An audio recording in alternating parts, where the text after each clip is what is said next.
Muito bem, povo de Deus, nós estamos mais uma vez para trazer mais um vídeo sobre o Sermão do Monte, trazendo a exposição da Palavra de Deus para você. E nesse vídeo nós gostaríamos de chamar bastante a sua atenção, porque nós iremos falar nessa oportunidade sobre o modo como Jesus ele vai tratar a interpretação dos escribas e fariseus sobre a lei de Deus, a lei de Moisés, e também como que Jesus então vai refutar algumas coisas que na verdade eles estavam deixando a desejar. Essa aqui é a verdade. Porque, como nós já falamos nos nossos vídeos passados, falando sobre o comportamento daqueles líderes religiosos dos dias de Jesus, em especial os escribas e fariseus, que eram homens que interpretavam a lei e, como nós já vimos em um outro vídeo, eles até mesmo estavam acrescentando, estavam dando um ponto de vista até mais rígido, mais de uma cobrança maior, além do que foi realmente dito pelo próprio Deus a Moisés. Então nós iremos aqui com bastante calma tentar compreender esse texto para que você também possa entender e possamos finalmente sermos esclarecidos pela palavra e abençoados em nome de Jesus. Convido você a abrir a sua Bíblia no livro de Mateus, no capítulo 5. A nossa leitura vai do verso 21 ao 26. Preste bastante atenção a essa leitura. Ouvistes que foi dito aos antigos, não matarás, mas qualquer que matar será réu de juízo. Eu, porém, vos digo que qualquer que sem motivo se encolerizar contra seu irmão será réu de juízo, e qualquer que chamar a seu irmão de raca será réu do sinédrio, e qualquer que lhe chamar de louco será réu do fogo do inferno. Portanto, se trouxeres a tua oferta ao altar, e aí te lembrares de que teu irmão tem alguma coisa contra ti, deixa ali diante do altar a tua oferta, e vai reconciliar-te primeiro com teu irmão, e depois vem e apresenta a tua oferta. Concilia-te depressa com o teu adversário, enquanto estás no caminho com ele, para que não aconteça que o adversário te entregue ao juiz, e o juiz te entregue ao oficial, e te encerrem na prisão. Em verdade te digo que de maneira nenhuma sairás dali, enquanto não pagares o último ceitil. Veja, nós precisamos entender uma coisa.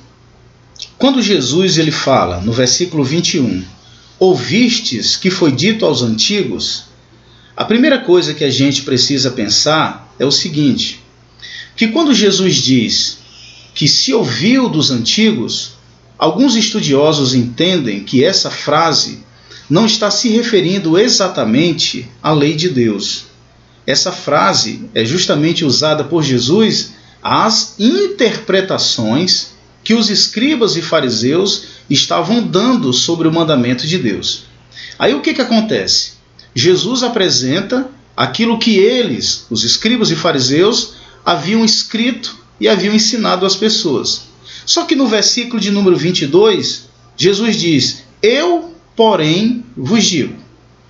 Então, entenda o seguinte, Jesus coloca agora a sua palavra diante daquilo que já era palavra de escriba e fariseu. Veja que Jesus não está querendo duelar com o próprio Pai. Ele não está querendo agora lutar contra a própria lei de Deus. Essa palavra dizendo que agora ele vai dizer, ele não está querendo anular o mandamento de Deus. Pelo contrário, ele está se referindo àquilo que já havia sido escrito e ensinado pelos escribas e fariseus.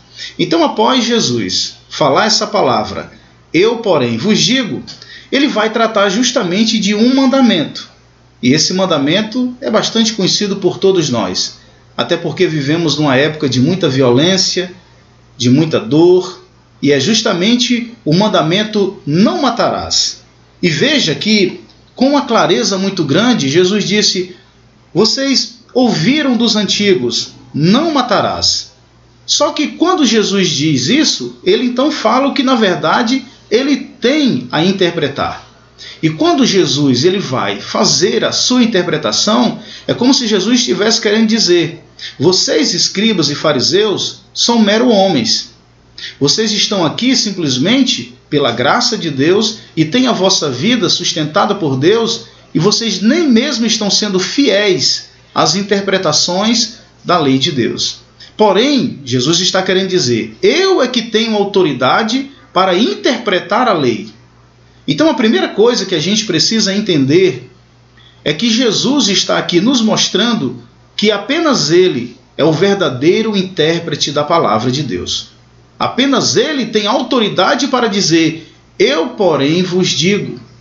E quando Jesus ele fala sobre esse assunto, sobre essa questão, dizendo que Ele diz, Ele vai tratar então sobre o não matarás, que é um mandamento de Deus, que é um mandamento da Escritura Sagrada. E quando Jesus ele diz não matarás, é justamente porque quando ele diz, vocês ouviram dos antigos. Mas o que os antigos diziam? O que os escribas e fariseus haviam interpretado desse texto bíblico? Deixa eu te dar essa informação. Os escribas e fariseus, eles estavam valorizando apenas a questão não matarás. Ou seja, apenas o ato em si. Alguém simplesmente vai tirar a vida de uma pessoa. E então os escribas e fariseus eram especialistas em identificar que essa pessoa tirou a vida de alguém e levar essa pessoa ao tribunal. Então a interpretação dos escribas e fariseus estava simplesmente restrita a um tribunal local. Que alguém ao cometer um crime era levado simplesmente para ser julgado. E eles utilizavam a lei de Deus, o não matarás, justamente para que aquele homicida ele fosse julgado apenas em um tribunal local. Mas veja que na sequência do texto, Jesus nos mostra que a verdadeira interpretação não é apenas assim. É bem verdade que na interpretação da lei, aquele que mata, ele será sim julgado pela lei, conforme todas as regras da lei judicial que foi dada ao povo de Deus. Mas percebe-se que agora Jesus está mostrando o espírito dessa lei. E como que Jesus querendo dizer, vocês estão apenas considerando a parte do julgamento local, levando a um tribunal alguém que tirou a vida de uma pessoa. Mas Jesus ele vai valorizar uma outra coisa. A gente entende que agora, a partir do versículo de número 22, Jesus vai considerar que o mandamento de Deus não consiste apenas de não matar, ou seja, de não cometer o assassinato. Ele vai mostrar que o coração, que a intenção, que aquele sentimento dentro da alma, ele pode ser visto também como uma quebra do mandamento de Deus. Veja o versículo 22, quando ele afirma, eu porém vos digo, que qualquer que sem motivo se encolerizar contra o seu irmão. Veja que agora Jesus ele parte de um princípio diferente do mandamento. Que para Jesus, quebrar o mandamento de não matarás, não é apenas, de fato, tirar a vida de alguém. Mas apenas pelo fato de alguém se encolerizar, ou seja, alguém encher o seu coração de mágoa, encher o seu coração de ressentimento no seu íntimo, na sua consciência, a gente entende que diante de Deus é também uma quebra do mandamento não matarás. Veja que agora Jesus ele vai colocar algumas palavras justamente para nos mostrar que diante da lei interpretada pelos escribas e fariseus, apenas o ato em si, não matar, é que levava alguém ao tribunal para ser julgado. Mas Jesus ele nos ensina algo muito mais precioso. Vai muito além de tudo isso, que não é apenas alguém se lançar sobre o outro e tirar-lhe a vida. Jesus vai dizer que alguém que tem um ódio contra outra pessoa também está quebrando esse mandamento. Outra coisa, chamar alguém de raca, ou seja, um sujeito indigno. Essa palavra, ela significa desprezo por alguém. É como se Jesus estivesse ensinando esse trato do respeito ao próximo. que diante de Deus o fórum não é apenas aquele fórum que vai julgar como nós conhecemos entre os homens, de levar uma pessoa que cometeu o crime e ser julgado para pagar pela sua culpa. Mas se já existe no coração, se já existe na consciência, se já existe no íntimo, Jesus vai nos mostrar que só pelo fato de alguém já ter a intenção, o desejo de se lançar contra outra pessoa, ele já está quebrando o mandamento. Veja como que Jesus interpreta. Veja como agora Jesus estabelece o verdadeiro princípio do não matarás, que não é apenas tirar a vida de alguém, mas também querer tirar. É como o apóstolo João, quando ele escreve na sua carta, dizendo que se nós dizemos que amamos a Deus, mas aborrecemos o nosso irmão, isso não tem nenhum valor diante de Deus. E ele vai dizer, quem é aquele que é o homicida, senão aquele que aborrece o seu irmão? Então o que nós entendemos a partir dessa interpretação de Jesus é que se torna praticamente mais difícil, essa é que é a verdade. Porque agora, no fórum de Deus, não é apenas aquele que tirou a vida de alguém, mas simplesmente teve a intenção, se encolerizou. Eu abro um parêntese aqui, para que a gente pense um pouco sobre os nossos dias.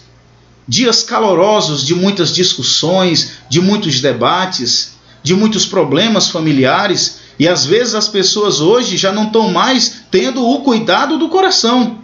Estão guardando mágoa, guardando ressentimento, pensa sobre as pessoas e já pensa na intenção de desejar o mal, de desejar a morte da pessoa. E isso também, diante de Jesus, é sim, como ele mesmo disse, eu porém vos digo. Isso é quebrar um princípio cristão. Então, se o princípio da lei de Deus, do decálogo que foi dado a Moisés e ao povo de Israel, o povo de Deus, nós queremos agora entender que Jesus está dizendo que as intenções, que aquilo que está no íntimo, na consciência, já parte sim de um princípio que é quebrar o mandamento de Deus. Agora, a partir do versículo 23, o Senhor Jesus, ele vai nos fazer uma espécie de uma comparação. Ele vai dizer, do versículo 23 até o 26, que se de repente, olha só o que diz a Escritura, uma pessoa resolve ir ao templo de Deus, e ele vai diretamente ao altar, o local mais sagrado do templo. E ele tem uma oferta para entregar a Deus. Veja que coisa interessante, de primeira mão. A pessoa saiu da sua casa, levando a sua oferta, e ele entra no templo, e ele vai no altar, que é o local mais sagrado, e diz, ó Deus, eu tenho essa oferta para te entregar.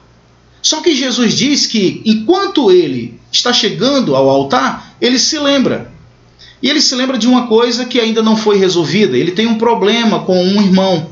E qual é o conselho de Jesus? O conselho de Jesus é que essa pessoa, ele deixe a oferta ali em um lugar e volte. E vá reconciliar-se com o seu irmão. E vá conversar com ele. E vá acertar, vá resolver o problema. E depois que ele resolver, ele volta e ele finalmente pega a sua oferta diante do altar e oferece para Deus. O que nós entendemos por isso? Que depois que Jesus ele dá o seu veredito, a sua palavra sobre o mandamento não matarás, falando que a intenção do coração, que aquilo que está na consciência, sim, vale muito diante de Deus, e Deus ele olha assim para isso, ele narra essa história para nós. Porque às vezes, partindo desse princípio ensinado por Jesus, a gente percebe que vemos muita religiosidade. Alguém vai ao templo, alguém vai ao altar, alguém tem uma oferta para Deus, mas não cuida do coração. Ele é um cristão, ele jamais vai bater em uma pessoa, muito menos tirar a vida, mas no coração ele odeia. E isso aqui é um ensinamento muito sério para nós. Você sabe por quê? Porque o salmista, no Salmo 66, versículo 18, ele fala sobre a necessidade de nós estarmos bem com o nosso coração para que Deus nos ouça. A gente precisa sim olhar para o nosso irmão e estar simplesmente livre de qualquer sentimento de ódio contra ele. Então essa parte do Sermão do Monte é uma parte de um ensinamento muito preciso para os nossos dias. Aparecem várias situações que às vezes querem fazer nascer uma raiz de amargura, um ódio, uma ira no coração. Mas meu irmão, minha irmã, nós que somos cristãos não podemos alimentar nenhum sentimento de ódio contra o nosso próximo.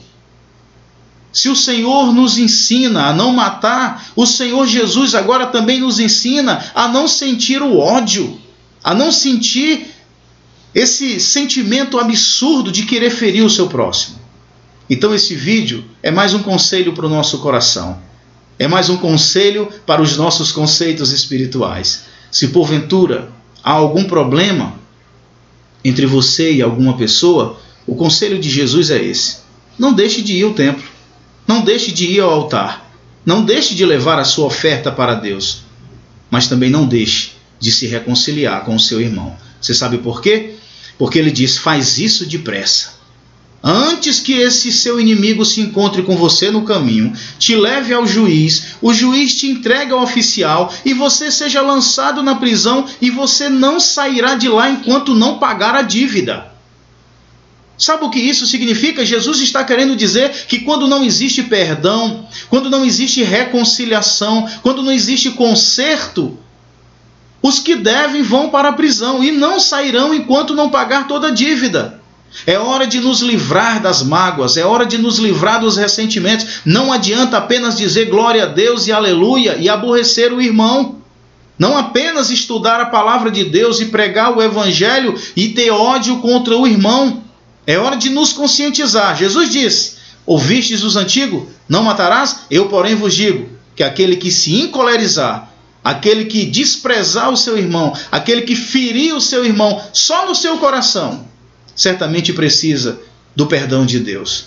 Que Deus te abençoe. Que Deus nos ajude a preservar o nosso coração, a nossa consciência, a nossa alma, livre de qualquer sentimento de mágoa contra o nosso próximo. Pois se o mandamento não matarás está na palavra de Deus, o não querer também está. O não dever também está. Por isso, na nossa consciência é amor, é perdão, é misericórdia e jamais a mágoa, jamais a ira. Que Deus te abençoe, que Deus te ajude, que Ele te ilumine e vamos amar, porque é o mandamento de Jesus. Que Deus te abençoe. Amém.